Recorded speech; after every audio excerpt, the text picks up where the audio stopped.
अस्सलाम वालेकुम, नमस्कार, सत श्री अकाल। मैं हूं जावेद अख्तर और आप देख रहे हैं सलाम नेशन। अभी हम खड़े हैं रायपुर के बंजारी चौक पर।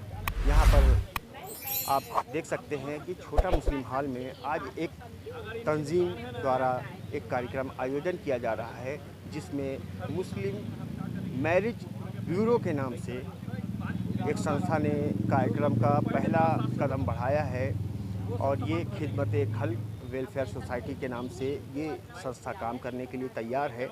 इसमें रायपुर के कई सारे ऐसे लोग हैं जो समाज से और समाज के कामों से लगभग 12 साल, 15 साल, 20 सालों से जुड़े हुए हैं। इन लोगों ने मिलकर एक ऑर्गेनाइजेशन तैयार किया है और ये मिलकर अब गरीब बच्चियों को मानना रहता है कि किसी प्रोग्राम की कामयाबी उसमें मौजूद लोगों की तादाद से नहीं होती, करने वालों की हिम्मत और हौसले से होती। इसलिए मैं ऐसा मानता हूँ कि आज का यह पहला कदम बड़ी मजबूती से रखा गया है और अल्लाह रब्बुल इज्जत अपने प्यारे महबूब के सिलसिले में इसमें और ज़्यादा हिम्मत और हौसला अता फरमाए। क्योंकि ये जो खुला है मैरिज ब्यूरो, आज वाकई में इसकी बहुत ज़रूरत है।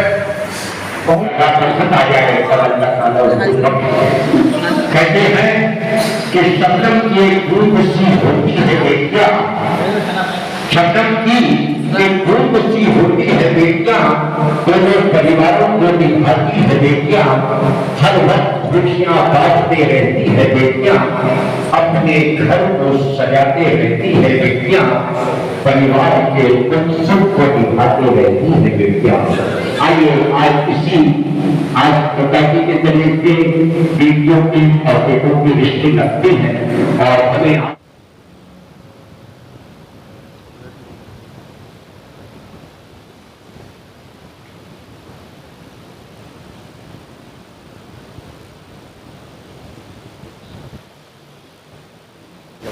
देखिए, खिदमत खल्क का मतलब होता है, खिदमत खल्क उर्दू लफ्ज़ है। खिदमत खल्क का शाब्दिक अर्थ ये होता है कि मानव सेवा, और मानव सेवा करना इस्लाम का एक बहुत इम्पोर्टेंट पहलू था, जिसको कुछ सालों से भूल सा गए थे लोग, लेकिन अल्लाह का करम से पिछले कुछ सालों से रायपुर में अलग अलग तंजीमें इसमें काम कर रही हैं। उसी सिलसिले में ये खिदमत खल्क मुस्लिम वेलफेयर एजुकेशन सोसाइटी ने एक काम उठाया है और उनका ये पहला मेरे ख़्याल से प्रोग्राम है। और सबसे बड़ी बात है, रबीउल अव्वल शरीफ के मुबारक महीने पर यह काम शुरू किया गया है। बेटियों, जो हमारे नबी करीम सल्लल्लाहु अलैहि वसल्लम को बेटियों के महत्व को बहुत सारी जगह बताया है। उन्होंने ये तक बताया है कि ये तक कहा गया है कि जिसके पास 3 बेटियां हैं वो सीधा जन्नत का हकदार है। तो उस हिसाब से, और हमारे समाज में आज की तारीख़ में रिश्तों की और एजुकेशन का एक बहुत बड़ा प्रॉब्लम आ रहा है, उसको दूर करने के लिए ये हमारी बहनों ने ये कदम उठाया है। तो मैं उनकी इस एजुकेशन सोसाइटी से, इस खिदमत खल्क सोसाइटी को मुबारकबाद देता हूँ, दुआ देता हूँ कि इस मामले में ज़्यादा से ज़्यादा कामयाबी आपको मिले। अच्छा, ये जैसे कि अपनी इस्लाम में जो है बेटियों को एक महत्व दिया गया है, ठीक है, लेकिन बेटियों के एजुकेशन पे भी उतना ज़्यादा अहमियत दिया गया है। लेकिन हमारे कौम में ऐसा क्यों है कि बेटियों को सिर्फ दीनी तालीम तक महदूद कर दिया गया? थोड़ा सा क्या था कि ये लैक ऑफ एजुकेशन से ये हुआ था। जैसे जैसे सोसाइटी में जो दायरा बदला, मेरी वालदा, मैं आपको बताऊं, 1950 में रायपुर आई थी, 48 में उनकी शादी। उन्होंने रायपुर की लड़कियों को पढ़ाने का ज़िम्मा लिया था और Urdu girls higher secondary school उन्होंने स्थापित किया था।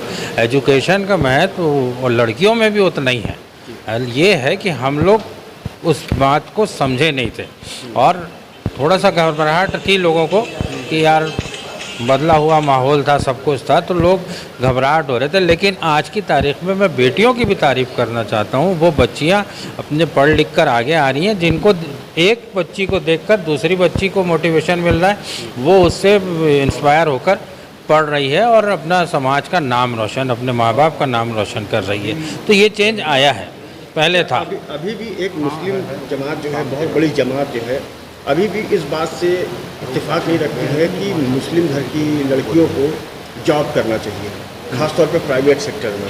तो ऐसा सोच क्या आपको नहीं लगता कि समाज को हमको कहीं ना कहीं बांध देता है? नहीं नहीं, बस वो थोड़ा सा मैं आपको बता रहा हूँ ना, जिनके वालिदैन ज़्यादा पढ़े लिखे नहीं है, जिनके पास अभी एजुकेशन कम है, वो थोड़ा सा अपने बच्चों को रोक रहे हैं। लेकिन मैं आपको बताऊं कि आज की तारीख में गांव-गांव की बच्चियां रायपुर में, मुस्लिम बच्चियां रायपुर में आके बड़े शहरों में आकर काम कर रही हैं, और वो एक अपने आप में एक अच्छा साइन है अपना। अच्छा हाँ, ये भी एक ज़िम्मेदारी के साथ बोलता हूँ कि हम लोगों की ये ज़िम्मेदारी होती है, अल्लाह ने चाहा तो हम इसमें काम करेंगे कि एक Muslim girls hostel above post matric के ऊपर वाली बच्चियों के लिए बनाएंगे, ताकि देखिए अभी जो हॉस्टल्स हैं वो उसमें सब किस्म की लड़कियां रहती हैं, वो माहौल से हमारी लड़कियां थोड़ा सा वो भी घबरा जाती हैं, तो और वो बदलाव उनमें आने अलग। हाँ, सामाजिक परिवेश का जो और एक रहन सहन का हाँ, जो फर्क आ जाता है, फर्क है, तो तो ज़ाहिर सी बात है ज़हनी तौर पर भी रहता है। उसको देखते हुए हम लोग इंशाल्लाह कोशिश कर रहे हैं, अल्लाह से कामयाबी की दुआ है कि एक girls hostel, purely girls hostel, मुस्लिम गर्ल्स हॉस्टल, मैं यानी इसको सेंटर में भी बोल चुका हूँ कि प्योरली हर ज़िले में, हिंदुस्तान के हर ज़िले में मुस्लिम गर्ल्स हॉस्टल रहना चाहिए, ताकि हम मगरिब के बाद हमारी बच्ची घर से बाहर निकलना नहीं चाहती। और आज के रायपुर का शहर या कोई भी महानगर का माहौल ये है कि रात रात तक के काम करना पड़ता है, तो वो चीज़ों को दूर करने के लिहाज से हम लोग ऐसी कोशिश कर रहे हैं। अल्लाह के ऊपर है कि कब कामयाबी मिलती है। जी ठीक है। अच्छा, अपने यहाँ के जो आलिम हैं, जो मौलाना हैं, इनके ऊपर एक रहबर बोला जाता है, इनको कि राह दिखाने वाले हैं, लेकिन क्या आपको लगता है कि पिछले 40-50 सालों में उन्होंने अपनी जिम्मेदारी को पूरी जिम्मेदारी से निभाया है? देखिए, आलिमों के मामले में मेरा कमेंट्स करना मुनासिब नहीं रहेगा, तो और लेकिन ये ज़रूर जानता हूँ मैं कि पिछले जब 15-20 सालों से मैं देख रहा हूँ कि आलिम हजरात भी बहुत अच्छे से अपनी जिम्मेदारी निभा रहे हैं। उसके पहले का मैं नहीं कह सकता। नहीं उसका जी बोलिए जी।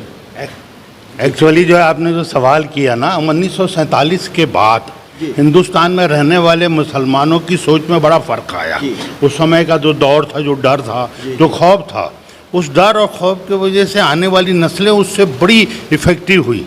यही वजह थी कि 1947 के बाद मुस्लिमों इल्म में पीछे हटते चले गए। उनका जो डर और खौफ था, आदमी आगे नहीं आया तो और बच्चियां कैसे आती। पर उसके बाद फिर से माहौल बदला, और जो हमारे आलिम हजरात हैं, मौलाना हजरात हैं, उन्होंने जब देखा कि एक नौजवान तबका बाहर आ रहा है जो बच्चियों के इल्म के लिए अपनी कोशिशें कर रहे हैं, तो उन्होंने भी लब्बाइक कहा, और लब्बाइक करके अब वो एक आपस में एक कोऑर्डिनेशन बना रहे हैं ताकि वो मिल कर के कौम के अंदर जो कमियां आ गई हैं उसको दूर किया जाए। अच्छा, अभी जैसे आप बात कर रहे हैं तो एक पुरुष प्रधान समाज में हाँ, एक बड़ी सोच आ जाती है खेल को लेकर। हाँ, लड़कियों को खेल से क्यों रोका जाता है, खासतौर पर मुस्लिम घरों में? नहीं, ये तो देखिए बहुत सारी बातें तो फैलाई गई हैं, बहुत सारी बातें फैलाई गई हैं कि किसी एक झूठ को 10 आदमी मिल कर के बोले उसको सच बनाने की कोशिश की जाती है। वही जो है आज़ादी के बाद मुस्लिमों के साथ हुआ कि 10 आदमी मिल कर के एक झूठ को सच बनाने की कोशिश किए गए और वो कामयाब हो गए। लेकिन अब जो है मुस्लिम समाज जागा है और उस झूठ का मुकाबला करके सच को सच बता रहा है, झूठ को झूठ बता रहा है। अगर लड़कियां खेल रही है ना, खेल रही हैं अपनी निकल परवीन जी जी ब्रॉन्ज मेडल जीती। लेकिन आप उनकी आप जर्नली उनकी जो जर्नी है वो आप देखेंगे तो समाज ने उसको जो है एक्सेप्ट नहीं किया काफ़ी समय तक। वो जब पढ़ी लिखी लड़कियों को नहीं एक्सेप्ट किया था, तो धीरे धीरे चेंज आ रहा है। नया चेंज तो नहीं। हमारी बच्ची थी सबा अंजुम, इतनी वो बिल्कुल हमारे यहाँ की जो सबा अंजुम जो थी वो हॉकी में बहुत ही अच्छी प्लेयर थी और इंडिया की तरफ से भी खेली। जी जी, तो आ रही हैं, खेल में भी आ रही है। मैं खुद पर्सनल हॉकी खिलाड़ी रहा हूँ, तो मैं सब जानता हूँ, खेल में भी आ रही है। आदित्य जो है, जो हमारे देश का एक बहुत बड़ा अभियान है, उसकी तो डिप्टी डायरेक्टर जो है तमिलनाडु की मुस्लिम लेडी है जो उसकी डिप्टी डायरेक्टर है। तो ये संख्या जो है ना बहुत मुश्किल से, मतलब उनकी आप जर्नी सुनिए, उनकी लाइफ की जो परेशानियां हैं, हाँ। जो उनको समाज ने उसको एक्सेप्ट नहीं। हमारा सवाल समाज से, हाँ। हमारा समाज उनकी कामयाबी को लेकर तहमत लगाना नहीं है, हाँ। या उस पर सवाल उठाना नहीं है। हाँ। हमारा सवाल है कि समाज ने उनको सपोर्ट उस वक्त क्यों नहीं किया जिस वक्त ज़रूरत थी उनको। समाज उस समय इस बात को मतलब आया ही नहीं था कि सच्चाई क्या है और कैसे रहना चाहिए। अब आने वाला समाज, मेरा दावा है कि आने वाली पीढ़ी जो रहेगी ना, वो ऐसी चीज़ों का खुल करके समर्थन करेगी। आपने पहले ही प्रश्न किया कि पुरुष प्रधान समाज, तो पुरुष प्रधान समाज सिर्फ मुस्लिमों में नहीं है, ये व्यापक रूप से है ना। तो पुलिस प्रधान जो है, पुरुष प्रधान समाज जो है, वो चाहे हिंदू हो, मुस्लिम हो या कोई भी जात हो, तो किसी में भी उसने इस बात को एक्सेप्ट नहीं किया कि महिलाएं आगे आए। कामयाबी के बाद ही उसके बाद जब कामयाबी मिलती है तो बोलते हैं ना कि सफलता के पीछे तो सब चलते हैं। तो अब वो इस बात को समझने लगे हैं कि मुस्लिमों बच्चियों के अंदर टैलेंट हैं, अगर हम उनको थोड़ा सा मोहब्बत दें और आगे बढ़ाएं तो यकीनन वो अपने घर का, अपने कौम का, अपने देश का नाम रोशन करेंगी। सबसे पहले तो इसका उद्देश्य ये है कि खिदमत खल्क, मतलब हम खल्क की खिदमत करना चाह रहे हैं। और बहुत सी बच्चियां हैं जो एजुकेटेड हैं, नॉन एजुकेटेड हैं। ऐसी बच्चियां कोने कोने में हैं शहर के, जिन बच्चियों तक रिश्ते नहीं पहुंच पाते हैं, या पहुंचते भी हैं तो हो नहीं पाते हैं। कुछ माली हालत से ऐसे होते हैं जो बच्चियों की शादी नहीं कर पाते हैं। तो हमारा ये मुहिम जो है खिदमत खल्क वेलफेयर सोसाइटी सिर्फ इसलिए है कि हम इन बच्चियों के लिए तो आगे बढ़ें, लेकिन जो नहीं कर सकते उनके लिए भी हमारे तरफ से निःशुल्क उनका काम किया जाए। और हम लोग ये पूरी तरीक़ों से इनका सपोर्ट करना चाहेंगे कि किसी भी घर में कोई भी बच्ची कुंवारी ना रहे, और हर किसी का साथ खैरियत के बहुत अच्छे से उनका रिश्ता हो जाए। हम लोग सिर्फ रिश्ते का, मैरिज ब्यूरो का परिचय सम्मेलन करने का हमारा मेन उद्देश्य यही है। दूसरा, आवाम तक ये हमारा संदेश जाना चाहिए कि जो आज के दौर पे जो चीज़ें हो रही है बच्चियों के साथ, ख़ास तौर से मुस्लिम्स लड़कियों के साथ जो भी प्रॉब्लम्स आ रही है उनके साथ, कि वो बाहर जॉब नहीं कर सकती हैं, अगर वो जॉब करती हैं तो मुसलमान है सोच करके उनके साथ प्रॉब्लम आने लगती है। तो ये सारी चीज़ें बच्चों के साथ ना आए। इसमें एक बच्ची को अपने लिए सेल्फ डिपेंड भी होना बहुत ज़रूरी है। और अगर एक बच्ची अपने लिए अगर बहुत अच्छे से सोच सकती है इन चीज़ों को कि नहीं, मैं अपनी ज़िंदगी में, अपनी लाइफ में मैं एजुकेशन लेकर के आगे जो भी मुझे करना है मैं कर सकती हूँ, तो ऐसे लोगों को आगे बढ़ने के लिए मौका देना है कि ये बच्चियाँ आगे बढ़ें। इस सोसाइटी में हमने जितनी भी लोगों को एक साथ जोड़ा है, हमने अपने ग्रुप में, वो सारे हमने एजुकेटेड लोगों को भी जोड़ा है, ताकि ये सारे लोग इस तरह का जो मैसेज है वो एक दूसरे को पहुंचा सकें। अच्छा, आप ये काम कब से, कितने सालों से कर रहे हैं? ये काम करते हुए हमें 10-12 साल हो चुके हैं जी। ये रायपुर शहर तक भी सीमित है कि नहीं, ये ऑल ओवर छत्तीसगढ़ के अलावा भी बाहर भी है, महाराष्ट्र में भी है, यूपी में भी है जी, इलाहाबाद, लखनऊ तक पहुंचा हुआ है हमारा काम पूरा। आप जो है लगभग यहाँ तक के मैरिज ब्यूरो से जुड़े हुए हैं? जी एकदम जी, हम इसमें मैरिज ब्यूरो से 12 साल से तो हम जुड़े हुए हैं, और सिर्फ रायपुर छत्तीसगढ़ में सीमित नहीं है, महाराष्ट्र में भी, यूपी में भी हमारा है पूरा। आपने परिचय दे दिया जी, मैं खिदमत खल्क वेलफेयर एंड एजुकेशन सोसाइटी से वहाँ की प्रेसिडेंट शबाना फरीदी बोल। बहुत शुक्रिया।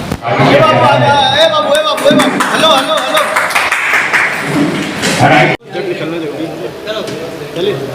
ओके, ये जो आज खिदमत खल्क वेलफेयर एंड एजुकेशन सोसाइटी द्वारा रायपुर मुस्लिम मैरिज ब्यूरो कार्यक्रम आयोजित किया गया है, इसमें आप मुख्य अतिथि के तौर पर आए हैं, तो ये संगठन कहाँ तक जा रहा है, क्या काम कर रहा है, इसमें आपकी क्या भागीदारी है? देखिए, खिदमत खल्क जो अभी मुझे पता चला है कि अभी भी रजिस्ट्रेशन हुआ है। इनका रजिस्ट्रेशन का मुख्य जो उद्देश्य है समाज में बेहतर से बेहतर काम करना। जो मुझे पता चला कि गरीब लड़कियों की शादी करना, एजुकेशन के लिए काम करना, और ये सब समाज में जो आज हमारे बहुत आज जो ज़रूरत है, मतलब उसको देखते हुए जो तंजीम बनी है, और जो तंजीम जो समाज के हित के लिए काम करना चाहते हैं, मैं इनके लिए बधाई देता हूँ। और रही बात मेरी, मैं इनके साथ जो जब जहाँ जो काम करेंगे, जिस चीज़ के लिए बोलेंगे, तन मन धन के साथ हम इनके साथ खड़े रहेंगे। मतलब तो आप जो है बहुत सारे सामाजिक कार्यक्रमों में आप शिरकत करते हैं, और आप कहीं ना कहीं मुस्लिम समाज के एजुकेशन पे भी काफ़ी फोकस करते हैं। तो यहाँ पे एक मैरिज ब्यूरो का एक जो हमारे समाज की जो लड़कियाँ हैं और उनके लिए एक रिश्ते का जो तंजीम तैयार करना और उसको दूर तक पहुँचाने का ये प्रोग्राम है, तो इसमें आप लोग भी क्या भूमिका निभाएंगे? इसमें भूमिका में अपनी तरफ से ये है कि जब जहाँ जिस चीज़ के लिए मुझे बोलेंगे कार्यकर्ता के रूप में मैं इनके साथ जुड़ के काम करने के लिए तैयार हूँ। कंधे से कंधा मिला के मैं इनके साथ काम करना चाहता हूँ मतलब। और जब भी जिस चीज़ के लिए बोलेंगे, जैसे शासन की बहुत सारी योजना जो है, जो हम लोग भी एक तंजीम चला रहे हैं, जो हमको 12-15 साल का एक एक्सपीरियंस है मतलब योजना, सरकारी योजना से हम कैसे लाभ उठा सके, वो योजना हम चाहेंगे कि इन बहनों को बता के हम उसको योजना को हम आगे से आगे बढ़ाएं मतलब, ताकि उसका फ़ायदा गवर्नमेंट और समाज के लोगों को फ़ायदा मिल सके हमारे को मतलब। तो प्रदेश मुस्लिम समाज कल्याण सोसाइटी लगातार कई वर्षों से समाज में काम कर रही है। ज़रूरतमंद लड़कियों की शादी में मदद करना और विवाहों को राशन देना या ई-रिक्शा देना, इसके बारे में थोड़ा सा बताएं। देखिए, वो ई-रिक्शा का जो अभी चलन जो है हमारे यहाँ जो दे रहे हैं मतलब जो समाज में हमारे यहाँ अभी फ़िलहाल तो पहली लिस्ट जो जारी हो रही है, जिनके हस्बैंड ख़त्म हो चुके हैं, जिनके छोटे छोटे बच्चे हैं, राशन पानी का इंतजाम नहीं है, वैसे लोगों को हम उनको ई-रिक्शा गिफ्ट कर रहे हैं मतलब। और उसके बाद जब सेकंड राउंड में आएगा तो फिर दूसरे लोगों को दिया जाएगा। लेकिन अभी जो कम से कम जो बेवा है मतलब, जिनको तकलीफ़ होती है, वो हमारे और आपके घर में जो पहुंच के हाथ फैलाना, मजबूरी में हाथ फैलाना पड़ता है। हम चाहते हैं कि वो अपने घर में रह के रोज़गार से जुड़े और अपने घर में रह के अपने मजबूत रहे मतलब, अपने बच्चों को परवरिश अच्छे से अच्छा कर सकें। तो इस नाते हम ई-रिक्शा को इसका भी डोनेट कर रहे हैं मतलब। ये सिर्फ अभी रायपुर और छत्तीसगढ़ में चल रहा है समझ। क्या परिचय दे दीजिए। एजाज कुरैशी, समाज सेवक। मैं अकेला ही चला था जानिब मंजिल मगर, मैं अकेला ही चला था जानिब मंजिल मगर, लोग आते गए कारवां बढ़ते गया। आज हमारे भाई मुमताज़ भाई और उनकी कमेटी ने जो ये काम करी है, निसंदेह ये काबिल तारीफ़ है और आने वाले कल में इंशाल्लाह ये मिल का पत्थर साबित होगा। क्योंकि भूलों को रास्ता दिखाना, भूखों खाना खिलाना, ये नबी करीम सल्लल्लाहु अलैहि वसल्लम की बहुत प्यारी सुन्नत है। और दो फरीकों के बीच में रिश्ता जोड़ना, ये सब में बड़ी बात है। और उसी कड़ी में आज मेरे साथ में एजाज भाई आए हैं। इनकी तारीफ़ नहीं करने आया हूँ मैं, मुमताज़ भाई की भी तारीफ़ करने नहीं आया हूँ। जब ज़रूरत पड़ती कौम में कुछ छोटे मोटे काम की, मैं इनको फ़ोन करता हूँ और ये बेचारे मदद करते हैं। जैसे कि एजाज भाई ने बहुत बड़े बड़े काम किए हैं। आज जैसा ऑटो बांट रहे हैं, उसमें मैं 2000 रुपये देता हूँ, उससे ज़्यादा नहीं देता हूँ, मगर मैं इनका हौसला पस्त नहीं कर रहा हूँ। ये 2000 रुपये बहुत काम आता है किसी न किसी चीज़ के लिए। आज 11 ऑटो रिक्शा इनने ईद मिलादुन्नबी में बांटा है। इनने अपने जेब से नहीं बांटा, मगर लोगों को झिंझोड़ के जो काम किया है, ये आज जो रोज़गार किसी को मुहैया करा रहे हैं, ये भी नबी करीम सल्लल्लाहु अलैहि वसल्लम की सुन्नत है। मैं तो जितना बोलूँ कम है। एजाज भाई ने जो इनके हिदायत दे, अल्लाह इनको भी बोल रहा हूँ मुमताज़ भाई को, कि लोगों को जिनके रिश्ते तय हो रहे हैं, उन बच्चियों का रिश्ता होने के बाद में या पहले उनको हिदायत दें कि सब में पहले नबी करीम सल्लल्लाहु अलैहि वसल्लम सुन्नत है, नमाज आँखों की ठंडक है, ये काम को पहले हिदायत देना चाहिए। एजाज भाई भी अगर किसी आदमी को गाड़ी दे रहे हैं और उसको रोज़गार दिला रहे हैं, तो उसको बोले कि जहाँ मस्जिद मिले वहाँ वक्त मिले, नमाज पहले कायम करो, उसके बाद अपनी तलाशी में निकलो। तो ये नबी की सुन्नत भी अदा होगी और लोगों को नमाज की तरफ प्रेरित करने के लिए एक बहुत बड़ा मैसेज जाएगा। और इससे ज़्यादा मैं कुछ कह नहीं सकता। मुमताज़ भाई ने जो काम किए हैं, निसंदेह काबिल तारीफ़ है। आज निकल इनको कामयाबी मिले। बहुत लोग कर रहे हैं, पैसे के बल में कर रहे हैं। ये बेचारा ज़मीन में जुड़ के करा कर कोई चीज़ ख्वाहिश किया होगा तो अल्लाह उसको कामयाबी की मंजिल तक पहुँचाएगा। ख्वाहिश तो कोई चीज़ की नहीं है, मगर ये आज निकल कामयाब होगा, मुझे यकीन है। और जितने लोग काम करें, निसंदेह सब काबिल तारीफ़ है। आज न किसी का घर जोड़ने का काम कर रहे हैं, ये भी है, और सभी लोग काबिल तारीफ़ हैं। और मेरा नाम अब्दुल अलीम रज़ा है, मैं ऑल इंडिया कौमी एकता कमेटी यूथ विंग का जिला अध्यक्ष हूँ। हाज़रीन का मैं शुक्रगुजार हूँ कि आज ये रायपुर शहर में एक बहुत अच्छा कार्यक्रम खिदमत खल्क वेलफेयर एजुकेशन सोसाइटी, यानी हमारे हुजूर ने लड़कियों से ख़ानदान चला और लड़कियों को मुस्लिम समाज में अहमियत दी गई।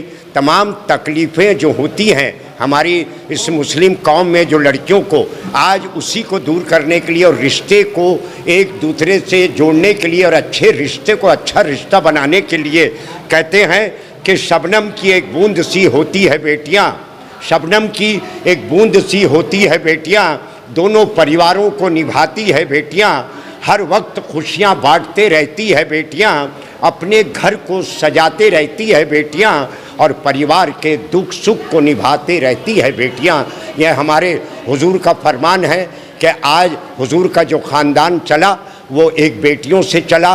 और हम चाहें कि हर मुसलमानों से मेरी दरख्वास्त है कि बेटियों को आगे रख के रिश्ते को जोड़ें, जिसमें खिदमत खल्क वेलफेयर एजुकेशन का मैं बहुत बहुत शुक्रगुजार हूँ। मैं परिचय दे दिएगा। मैं सादिक खान, एंकर, रायपुर शहर। कौन बोलेगा?